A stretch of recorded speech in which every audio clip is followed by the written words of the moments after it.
All right, we're back. We're talking with Dr. Ed Heinzen. We're talking with Dr. Mark Hitchcock and Dr. Ron Rhodes, and we're talking about why did God give us the book of Revelation. And we're in the first chapter, and Jesus appears to John on the island of Patmos and actually gives them information. And the first thing he says is, I want you to give some information to 7 churches. And Ed, take it from there. Who were the 7 churches? These are 7 literal churches that all existed in Asia Minor that were connected by the same Roman highway. Real churches that all existed in the first century, and Jesus appears in the candlesticks representing the churches as Lord of the church, speaking to the churches with authority, and he gives them words of commendation for what they've done right, keep it up, and words of condemnation for what they're doing wrong, they need to repent or change or correct.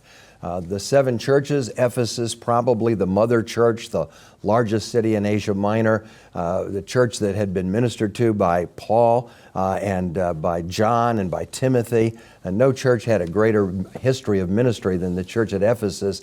And yet he said to them, after all these years of their existence, you have left your first love. You're preoccupied with other good things, but you've left your first love, which is the Lord himself. Then he goes up the road to the next church, Smyrna, a persecuted church. Be faithful if necessary, even unto death.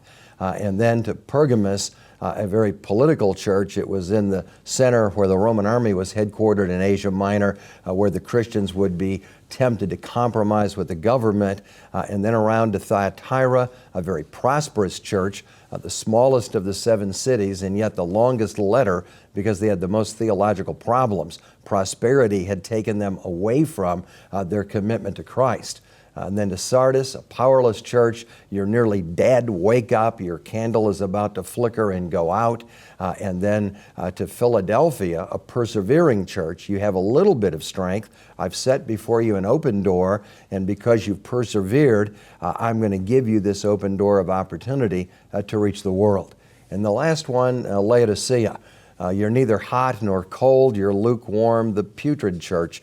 If you don't change, I'd spit you out of my mouth. And in the end, he stands knocking on the door of that church, saying, don't lock the Lord of the church outside of the church. You know, John, one of the things that strikes me is that while each letter is written to an individual church with their particular needs, at the same time, each letter ends by saying, let him who has an ear hear what the Spirit says to all the churches. The principles that deal with these churches really apply to all churches at all times.